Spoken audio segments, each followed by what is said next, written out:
I'm laughing. This is Karen with newclevelandradio.net, and it is time for Yakkin with Ken. And Ken, I'm so glad that you brought your podcast back to New Cleveland Radio, because today you have a very special guest, don't you? I do. And from Rome, Italy, Claudia Monacelli. Monacelli, here I am. Monacelli. Yeah. Claudia, why don't you tell our audience something about yourself so we can get Okay. started. I will disrobe piece by piece, and when you're ready, just tell me to stop. Let's see. You cross the river here, the pond here between Italy and the United States often. And I was born in Rome, but grew up half of my life in the United States and the other half here in Europe. And I do a number of things. Basically, I started out as a conference interpreter using different languages, working for the State Department, then came to Italy, started teaching, and then in the university level, conference interpreting. So my research involves ideology power. My publications are on social linguistics and ideology power. And I then started working as a psychic, not then, but decided to come out of the closet, because I'm a third generation practitioner of the occult. Both my dad and my mom did different things. And I started when I was getting fed up with my job at the university for different reasons. I saw people climbing the ladder of success, men really, and who were less qualified than me. So I thought, okay, let me put my feet up and I'll enjoy myself. So I opened a YouTube channel with the name Claudia Monacelli, hoping my students wouldn't find me. And that was it. Then I have a business. It's called Multiple Voices, registered in the United States, because I come and go and come and go.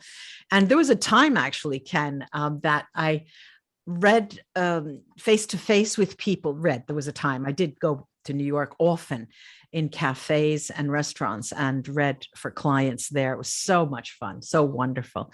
But now it looks like that's a thing of the past. Well, who knows if that will ever be possible again.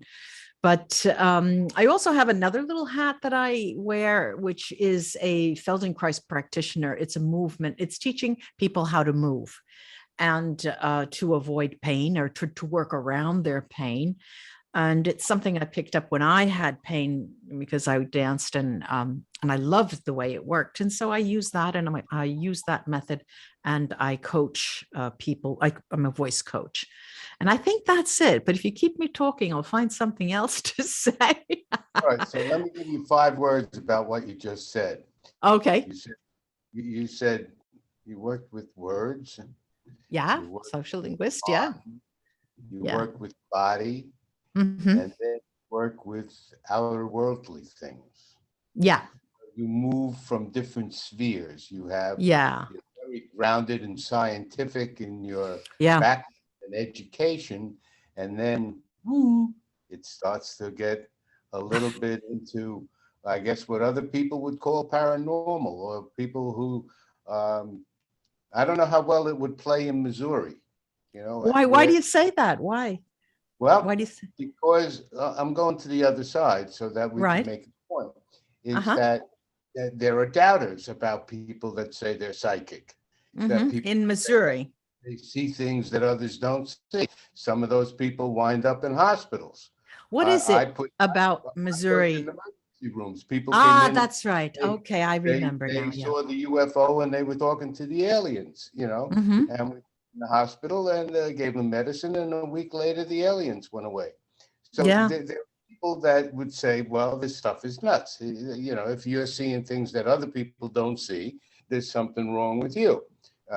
So there's a lot of doubt. When we talk about this kind of stuff, I think we have to be careful that there are people that are not believers. And that's true. Our job today is maybe to talk to them and use language and your skills, bridge the gap between things that are just not every day. Okay. If you see things and you can, I'm always someone that I thought I could see around the bend. How how do you see around the bend? You know, your eyes only go straight. You don't go around corners and be able to see. But yet there are time travelers, and Of they do. course. They leave where they are. They Sure. go around the corner. They see what they see, and they come back and tell you about it. Sure. You've talked about past life regressions and stuff. I'm sure that people are saying, "Oh, what? What do you Yeah. mean? What are you Yeah. talking about? How do Yeah. you do that? What school can I go to learn that?" So Well, what I'm trying to do is just open up the idea that the stuff that we're going to talk about today is not your average everyday conversation that people have about the unknown or spiritual psychic stuff. right. So take it from there. Introduce us to the world that you live in. Okay. All right. Let's say that when you say this is uncommon as a topic, I have to disagree with you because this is very, very, very common. It's something that people don't want to look at. It's something that people they're afraid of, and they tend to just, put it aside. And when they wake up and they go back to work. But usually what happens when people live their merry life, merry, not so merry, they just go along their life, they go to sleep, they have these wild, wild dreams, and they wake up and they think, that was exactly as if it happened. I felt I was there. I felt I could see my grandfather. I could see my, my best friend who had passed away, and that there are, of course, in your field, so many explanations for that, but there are not all explanations. Not every phenomenon can be explained. And you have to agree with me when I say that, no, it's what I like to say is, Ken, you have to agree with me. That's what we linguists do to make people nod their heads. But, but you have to imagine that there are phenomena that occur, and it's not only in the movies, like you were talking about before, the mental hospitals and the aliens. And I was nodding my head. I'm thinking, that's right, that's right, that's right. I have to say this, and you could knock me up, and good thing we're far away, so you won't do that. But exactly 2.5 weeks ago, I was part of a powwow of other people like me. Or each of us had a specialization. And there were 8 of us, an inner circle and an outer circle. And the idea was to bombard aliens who are attacking all of us and everyone. It was nonstop. It's been nonstop since the beginning of the year. Constant negative energy. And to tell you the truth, it's been like that since the onset of COVID and the wide-ranging fear that is permeating the populations. And so that took place. We did it, and it worked. And I have to say, my life, I started sleeping finally after that, because I wasn't being constantly attacked and constantly, chided and nodded and prodded and getting, them to do me, to make me understand who they are, and them trying to orient my decisions. So when I say they're entities. We can call them ghosts, we can call them spirits, we can call them souls, depending on how we want to spin it. There are things that people call elementals. They're disembodied things that represent the forces of nature in some ways. I don't deal with that, but I deal with actual souls that pass or that are earthbound. And my job for many years has been to usher them away. They need to leave the astral, they have to get to the proper astral plane, or else they get stuck roaming around the earth. And I understand that when I start speaking and then I meander down a road, that it goes places that may be off topic, but there's so much here to talk about. And I don't know where to, so I'll put a period there, and you could. Right. So I think the common nomenclature that you were talking about, people would associate that with ghosts. Yeah, you could. Well, I wouldn't call. I don't personally call them ghosts. I don't personally call them ghosts. I'm saying common people would. That's how they would refer. Maybe. Yeah. Yesterday, as a matter of fact, I spoke to a Spirit, ghost helper. Yeah. Yeah. Casper's a ghost. He's Okay. part of the nomenclature. People don't get Yeah. scared when they see Yeah. Casper. Right? Yeah. He's just a nice guy in a white robe. So Yeah. people forever say that, well, that house is haunted. Yes. Kids would be scared. There was a haunted house on the way to school, and Yes. everybody was afraid of what was going on in that house. Oh, of course, probably was. Everybody knew that there were ghosts and ghouls and stuff like that in that house. Yes. Now, had anybody ever seen one? I'm sure. I'm sure they did. No. They related to that. That was a known fact. That was a reality that ghosts exist. What do you think a ghost is? I don't use the word ghost. They're souls, they're spirits that come from disembodied. They were incarnated and then they left the body, and for several different reasons. Could be the way they passed, trauma, their mindset during the period of their illness. They become stuck. And I believe that is today, this is what I can say about that. When we talk about haunted places, it is their souls that are asking for, they want to be noticed. They want to stand up and be counted. They need help in passing. Of course, there are negative entities, ghosts, whatever, who do try to get our attention, so much so that they will just come in your car and, start tapping you on the back while you're driving, and you can just, have an accident. And the idea here is that they're trying to get your attention because they need communication. They need to communicate with someone. And generally it's to usher them out of this plane, this earthly plane. Of course, there are stories and there are haunted places that are haunted because in that, I do that as well. I clear properties and businesses from these types of phenomena because they become tied to that place for many different reasons. The place could be built on an ancient burial ground. They're the people who were there before. There's so many reasons. But the fact, in inverted commas, of the matter is that there are more entities, whatever we want to call them, than live people around us. I mean, I know for a fact in my room, you see my room, plants, everything. I know they're all over flying around, but the way I work is that I only deal with things that will interrupt my everyday life or that can cause me harm, because that ghosts exist. Of course, you go to a hospital.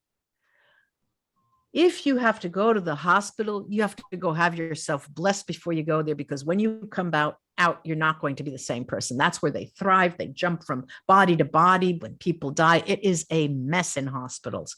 Literally, I walk into a hospital and I hear all of this noise. And so you just have to, put on blinders and, you have to really, it's psychic cleansing, I call it. There's a way of keeping your boundaries up for things like that.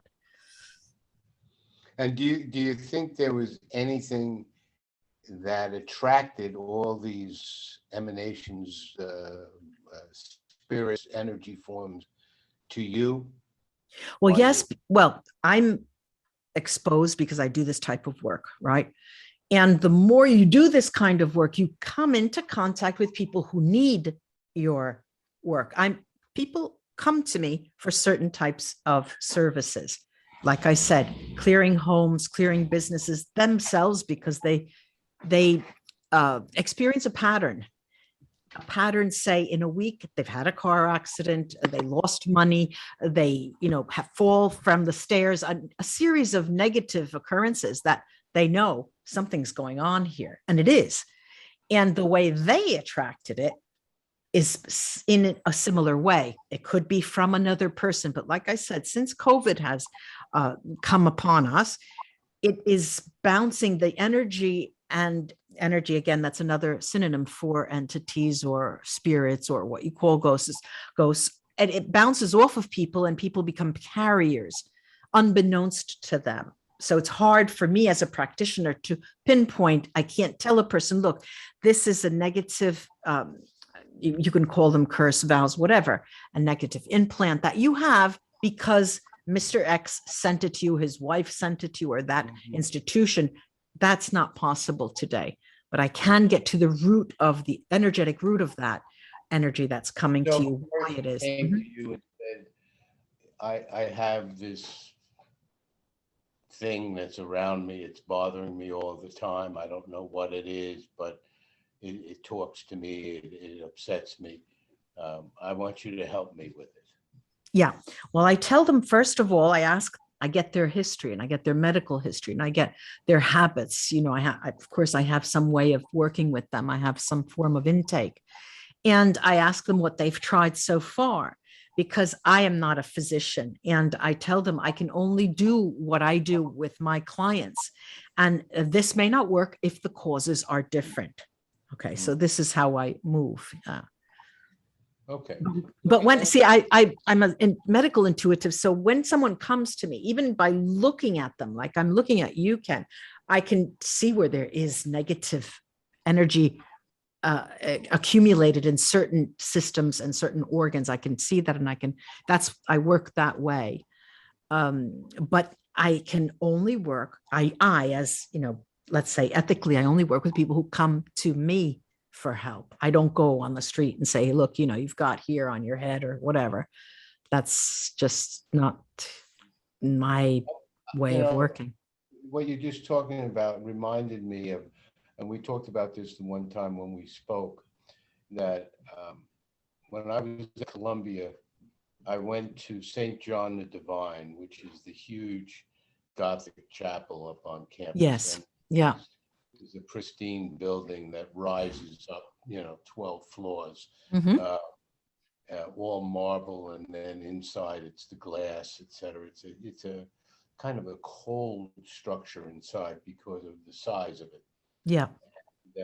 There was a meeting with Swami Satchidananda. He was I remember. famous worldwide for, being a man of vision and peace and whatever. And so the crowd was huge on the floor of the St. John, and they had a small mock stage, and he came, there was a square orange pillow, maybe 6 feet by 6 feet, a huge pillow. And came in with his robe, and he sat cross-legged in the middle of the pillow and just folded his arms and welcomed everybody, and then just said, give me a moment. And he kind of was gathering himself. And as he was about ready to speak, there was murmurs in the audience. There was chatter. People were talking. And, it was disrespectful and disruptive. And he just stopped and he looked over at the group, and they were giggling at this point. We were looking for security to throw them out. Right. And he said, he closed his eyes and he spoke very softly. And he said, I sense the dissension in the room. I feel the negative energy. I feel the doubters. I feel and that's not conducive to what I do. Right. Aware of love and peace and harmony. Of course. So he said, and he raised his hand, and he said, I don't usually do this, but this is for the people that have questions and don't believe. That he closed his eyes and went inside himself. Yeah. And the place got eerily quiet, a little scared, like what's going to happen. I was upstairs. There was no more room downstairs, but there's a perimeter that runs around St. John the Divine, maybe 4 or 5 rows only. Right. Go around there. And I was up maybe 40 feet. Right. Far up. Next thing I hear is next to him, if you pictured a lake and somebody dropped a boulder in the middle, you know how the ripples would Right. swell out? Well, the first rows around him and the couple rows in preceding order went.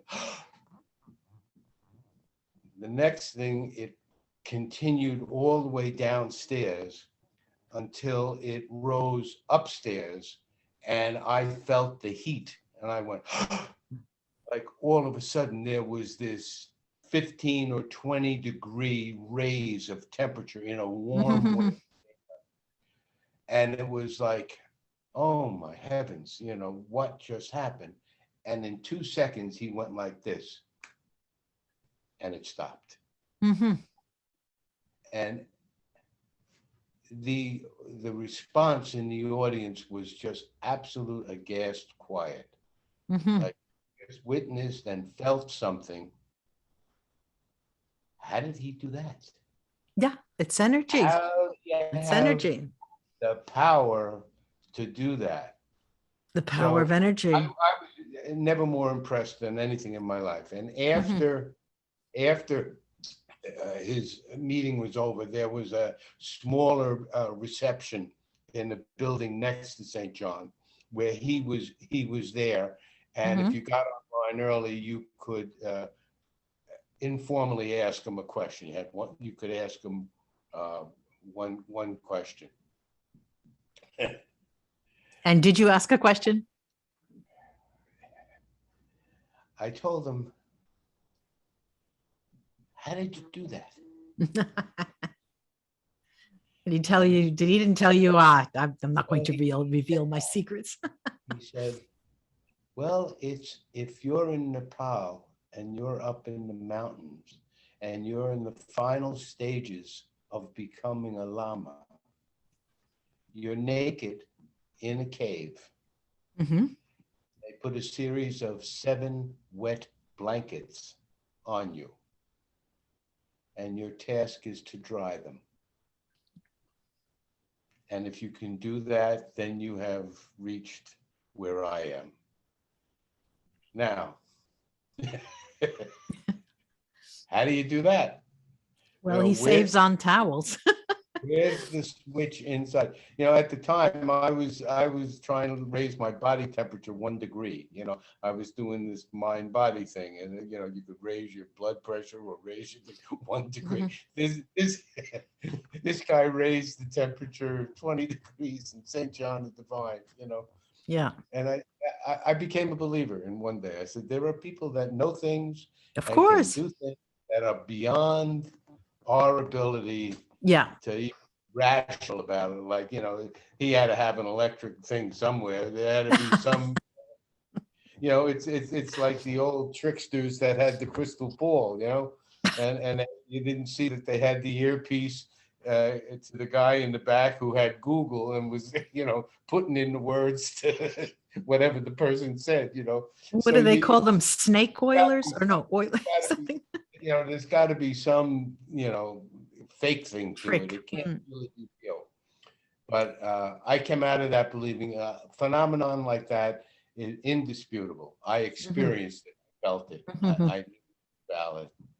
But I'm sure, you know, in your life, you're going to experience many, many more. That was just one. I'm sure you've experienced others, and you will be experiencing many, many more. You just have to open your eyes and sense and be aware of what happens around you. And it's fabulous. It's fabulous to be able to experience that, because it opens up your mind without drugs to think, well, new things, you know, different. I had one other that is right up your alley. That I was had an apartment in the West Village, and I slept up in a loft. And I woke up 1 o'clock in the morning, and it was just something that said, get out of bed. And I got up and I climbed down a ladder and I went into the living room and I sat in a chair. And I was just trying to think, now, what was that? I usually don't wake up at this hour. You know, what was that? And so as I was sitting in the chair, the next thing I saw was myself leaving myself and raising up above me looking down at me sitting in the chair. I could see the top of my head. I could see my arms. I could see my hands. Yeah, an out of body experience. And I was out of my body. And I said, wow, this is neat. I can go anywhere. I could go down the block. I could go left. I could right. And then you got that right. I could go to the future. I could go to the past. I was free. And I said, wow, this is really neat. And I wasn't scared by it at all. But then something said to me, but it's not your time. And I had to go back into that body. And reluctantly, I went back and joined my body. When I went back and joined my body, I opened up my eyes and I felt constrained because I'm now in this plane with this body. I could only walk so far. I could, I didn't have the strength or the freedom or anything. And I did not question what just happened. It was so reassuring and calm that I did. And, I'm a psychological guy, I'm used to hearing people with hallucinations and delusions. And this was neat. This was a real experience where I saw myself. And so the next night I wanted to do it again. It don't work like that. That's pretty good. And I've never had it yet since then. And never once again. It will happen again. It will happen again. It's very common. Well, it's very common for people who know how to do it. If you know somebody, take it out. Take a couple lessons. I don't care to do that. I'm not interested. People ask me, I'm not interested in doing that because I just like to, all right, we live in the third dimension. It's very, very heavy. We have to pay all our bills and it's a heavy life here, right? And like you said, first thing you felt was freedom, right? Going around, you could go any past, present, future.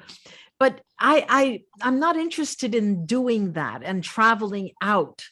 It's happened to me.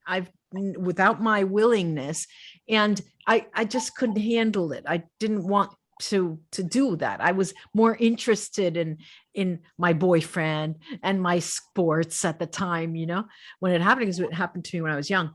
But it does, think about it, Ken. Today, you said, I've tried to do it again. Is there a reason why? Think about the reason why you wanted to try it again. What was that reason? How it felt. The feeling of freedom? It was a world where I was unconstrained. I mean, I could travel through time. I could travel through space. I was just, I'm a curious person and I've always been that way. And so this was like a free ticket to just go. Yeah. And I really wanted to. And I was mad when the voice said to me, it's not your time. And it was a kind voice. It wasn't a chastising voice. It was a kind voice. And it said to me, it will happen again, but not now.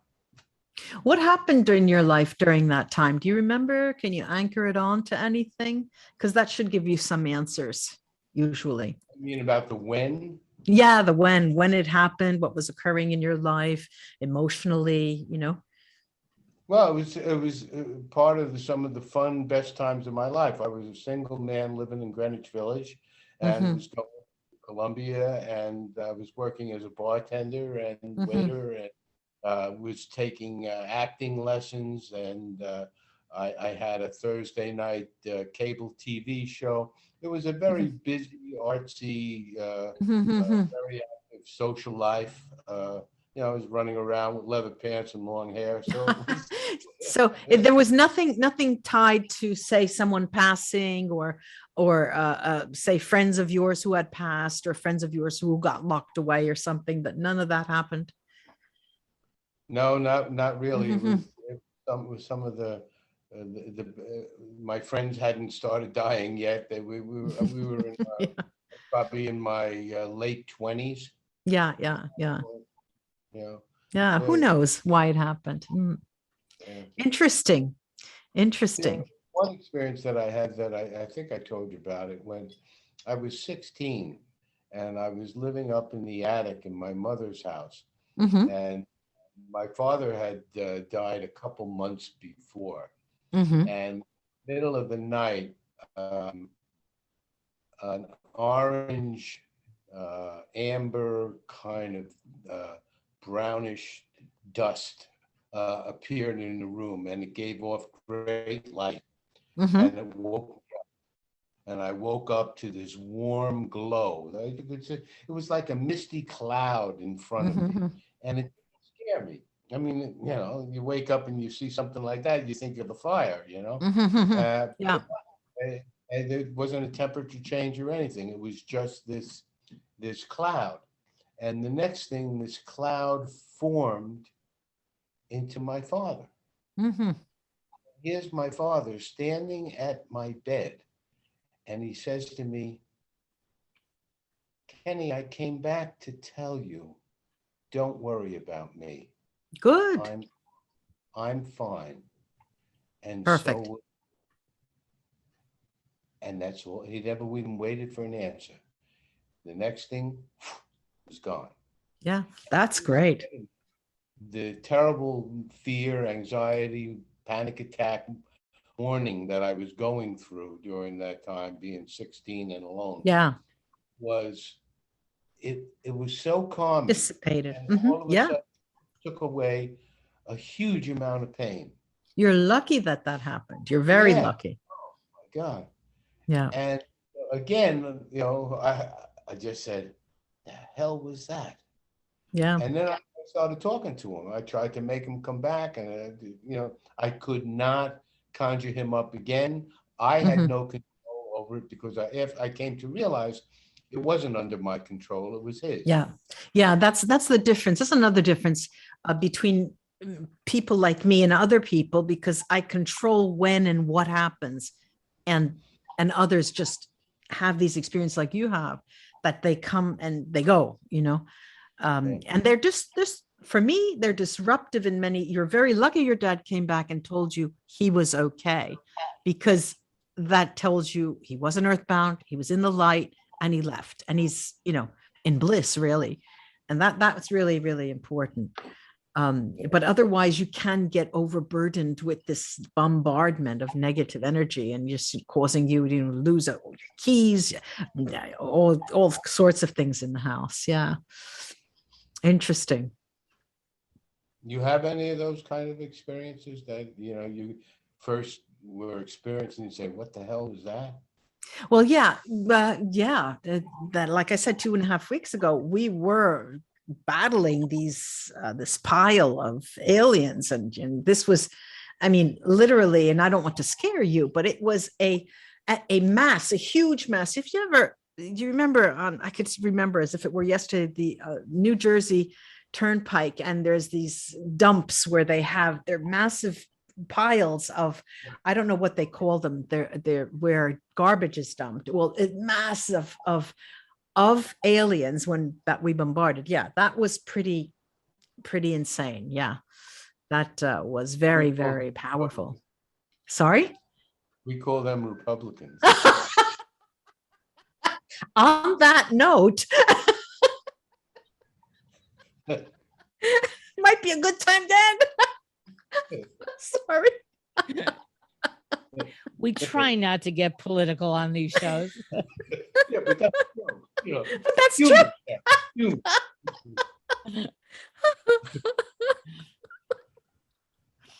As I sit here listening to the two of you, it's interesting, because these things, I think, happen, like you said, Claudia, happen to all of us, but it's when we acknowledge that it's happening. I know that when my father passed away, the night that the family all gathered after his funeral, we were in my mother's living room in time for the religious service. And all of a sudden, all the lights went out, only in her apartment. And we all looked at each other. And then as we all looked at each other, like, what should we do? The lights came back on. Come on. Ah. And wow. My son, who was 13 at the time, made the comment, "Zadie is now in heaven." And good for him. As soon as he said that, we all stood there smiling. Yeah. And, he says to this day, he felt it. He felt my father leave all of us. And he said he could picture him in the heavens above. And that was the most calming thing for all of us. And every once in a while, I find myself driving down the street and I look up at the sky as if my father is watching where I'm going. Yeah. And both children and animals are very sensitive to this. And that's why often children cry so much at night. And it seems like they have nightmares, because they have these occurrences happen to them. And dogs and animals, your domestic animals are really sensitive to stuff like that. Whenever you see a dog barking at nothing and just continually barking, something's there. Yeah. I wish I had that. I wish I had, to be able to smell things that are that far away. I mean, elephants can smell things a couple miles away.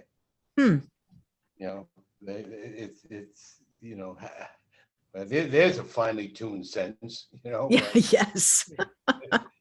How do you get a nose like that, Yeah. And, I mean, an elephant will not eat anything that's bad for it. Right? Interesting. Yeah. Elephant, you can give it something that you think is good for it. It won't eat it. You give it a banana with it, and boom, it'll suck it right up. I mean, it's just incredible. Well, there are different forms of meditation that a lot of people are sensitive to meditation and meditative practices. And you might want to try that if you really want to have, psychic experiences. They usually do work. I don't know if you've ever had that practice, if you've ever tried to meditate or different forms of meditation. Yeah. It doesn't work with everyone. It bores me a little bit, but it does. A lot of people need that. A lot of people need the time and concentration to do that. There's a battle within me when I just trying to turn everything off. When you meditate, turn various levels of yourself off to be able to get there. And the first 15 minutes for me is a battle between the states of consciousness I'm trying to get to. Once you're able to get down deep enough, then it gets calm. Then there's external disruption. But it's like coming back into, I call it going through the static.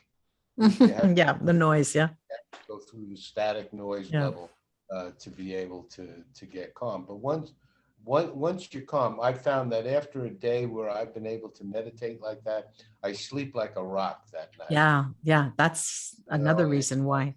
It puts a lot of the voices in the head to sleep. Yeah. I think it's quite interesting that today we brought together a psychic and a psychologist, because typically, you would either go see one or the other. But listening to the two of you, I think it's important to see both sides, to feel that spiritual, that, you might be able to guide us through, Claudia, or to see the scientific side, that can identify with. Because as Claudia and I were talking about prior to going on air, there's always two sides to everything. And when you can see it, then you can experience it. Yeah. And not be afraid of it, actually. Right. Yeah. That's the thing I was not prepared for, is that anytime I had these kind of unusual experiences, they were not connected to fear whatsoever. That's nice. Cloud in the room didn't scare me. Being out of my body didn't scare me. These kinds of things. Oh, okay. I'm here now. But the environment wasn't threatening. It wasn't scary. Yeah. The sky's the limit, Ken. Who knows what's going to happen to you next time? Next time we speak, you're going to have some stories. I've had enough stories in these 80 years. Well, we're sort of coming to a close on today's program, but Claudia, can you tell Ken's listeners how they can find you? Okay. the first thing that was going to come out of my mouth was, "Oh no, don't tell them." Yeah. Sit folded legs, close your arms, she'll appear. Go to him. Yeah. I have two websites. One is www.christelle with two L's, Martinet with two T's.com, and the other is www.claudiamonacelli.com. In one of those, you can find me. And I have a great Instagram following. It's The Magic of Pleasure Seeking. The Magic of Pleasure Seeking, title of my book. Right. Love it. Yeah. Right. Thank you. Thank Well, you. Thank We'll you. have you on the show today, and I'm sure we could have done hours and hours of this. We will. We'll have to do this again sometime. Thank you so much. Claudia. Absolutely. Thank you, Ken. Thanks, You two are Karen. delightful. I'm so glad that I have you in my life, and have a happy holiday season. Thank you. Thank you. Same to you both. Take care, everybody. Bye All bye. right. Adios.